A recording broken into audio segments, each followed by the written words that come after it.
Hi friends, how's it going? Goodness, I'm so glad to be back and to be talking to you. Here, we're doing, what is this, part 6 today? I love part 6, it's my favorite. We are gonna be talking about music and movement, okay? And how this is absolutely crucial to your healing. So I remember it was not too terribly long ago, when jalapeno Cheetos and a Coca-Cola Classic were my favorite things. And I just remember, here's the thing: when you have 3 babies in 2 years, you care a lot more about how much sleep you're getting than you care about what you're putting in your body. At least for me, I just was trying to survive. I was in survival mode. I also had a husband who was really, really, really ill. And so I was literally just surviving.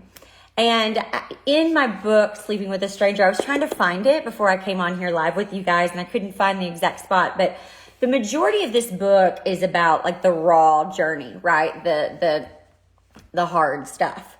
And at the very end, there is this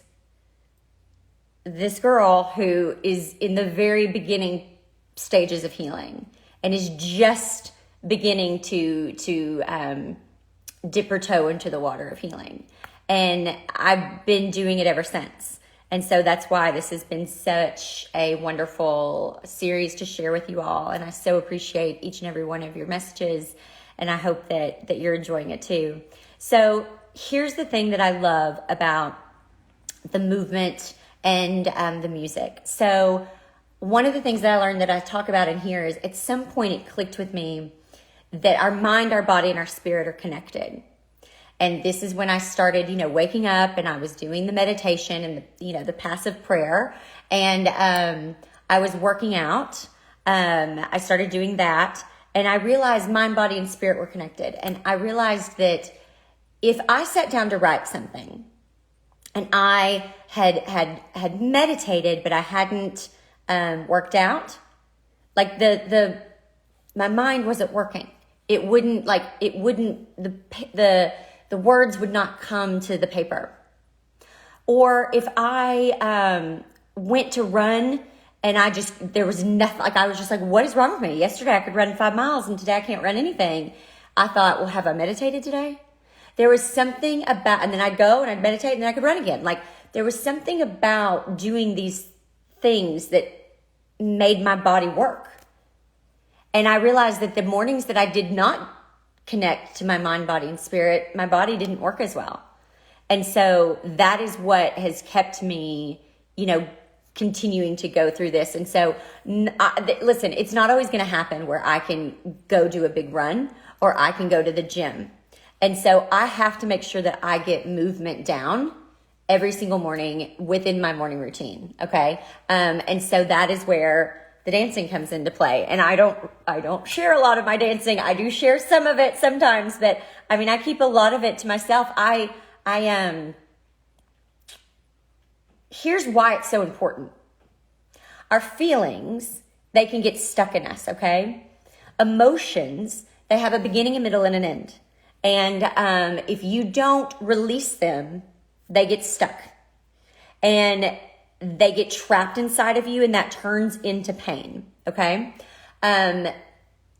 Oftentimes it is grief, it is trauma. And yes, we have to heal those with therapy or with, some meditation and all those things. You also have to get it out of your body. And the way to do that is through movement.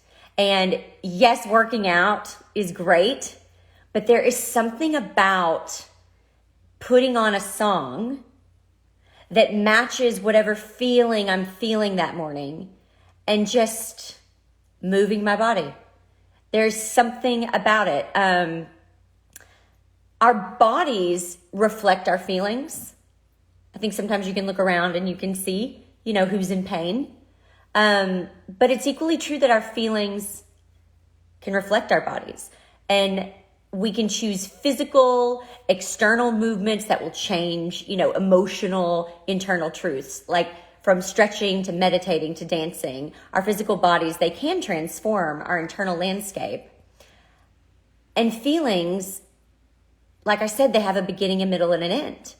And our bodies can help us move through these emotions, okay? Both physically and emotionally. I will tell you, it's funny when people ask me today, not funny, but they'll say, so what was wrong with your husband? Like what really happened? And what we now know that actually isn't even in this book, so it'll be interesting when book 2 is done, but is that emotion got trapped in him.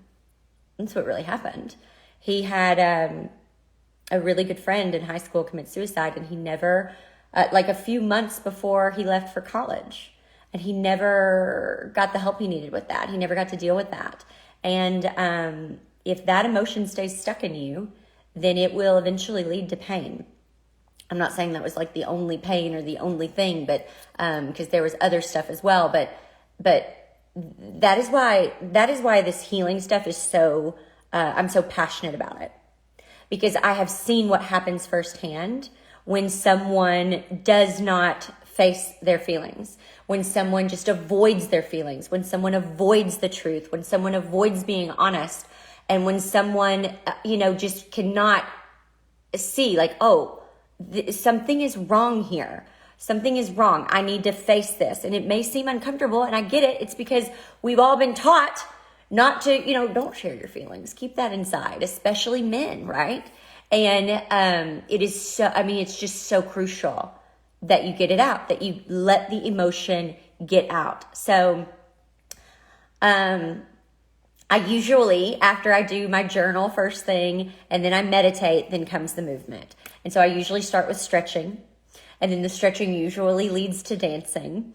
And I keep my headphones on because I'm the only one awake, and my family's still asleep. And this helps me because I feel like I'm just totally alone, and I'm just feeling. And like I said, whatever I'm feeling that morning, I just find a song that matches it. So if I'm feeling like I am just too much for people, I'm going to find a song that goes with that. If I'm feeling like I'm the only one that I can depend on, I'm going to do that. If I'm feeling sexy and sensual, I'm going to listen to a song that sounds like that. If I'm feeling really angry and betrayed, then you get the picture.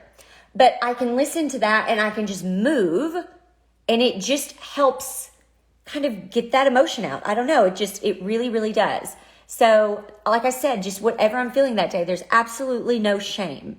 I just move through the feeling by moving to the music. Okay. I'm not focused on impressing anybody. I'm just feeling, that's it. So I hope that is helpful. There is something to it. There really is. The first time I read about this, it was a few years ago. So one of my favorite authors is Elizabeth Gilbert. Love her, always have, always will. But she wrote this when her partner died.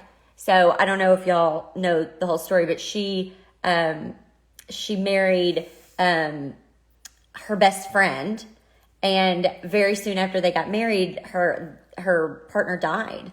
And I don't know, that is something that I just think about sometimes, because I'm just like, oh my gosh, like I wish you could have lived that so much sooner. I wish you could have lived with the love of your life so much sooner. And because you just never know how much time we have left, So anyway, here's what she said. She says, grief is a full body experience. This is what I've learned in the months since Rhea died. Grief is an energy field that wants to move through you, just like the way that the storms move across the sky. And grief can't unless you allow it to. Otherwise, it just settles in your bones and makes you sink into pain. And remember, we've talked a lot about pain. My whole TED Talk was about pain. Pain is a teacher. It doesn't leave you unless you let it teach you. And most people don't. Most people find ways to try to numb the pain. Pain never goes away, but they try to find ways to numb it through addiction and through comparison and through just over stimulation of things. There's a million ways that people numb pain. But, you can help grief to move through you with music and with dance. And I love what she says here. She says,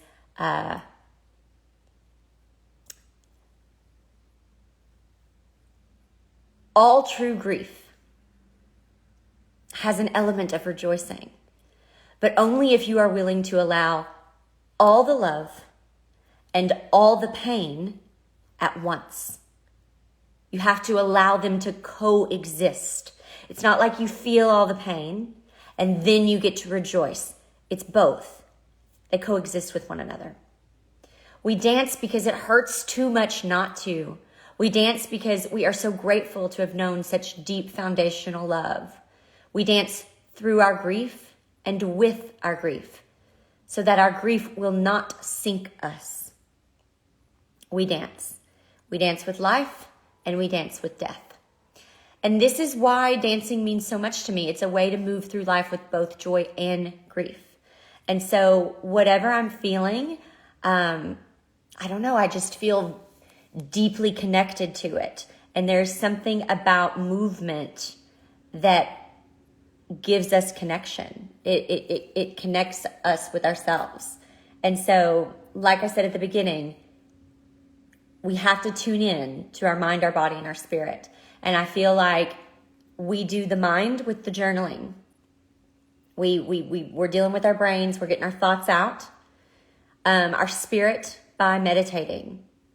And then our body through stretching, through dance, through movement. And once you have kind of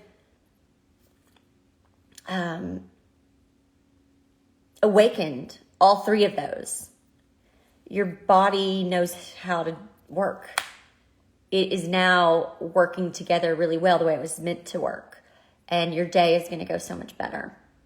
And so that's something I learned a few years ago, and it has been so crucial in just knowing my truth, owning my truth, being able to live beyond fear and show up for myself and for others. So I hope that you found that helpful.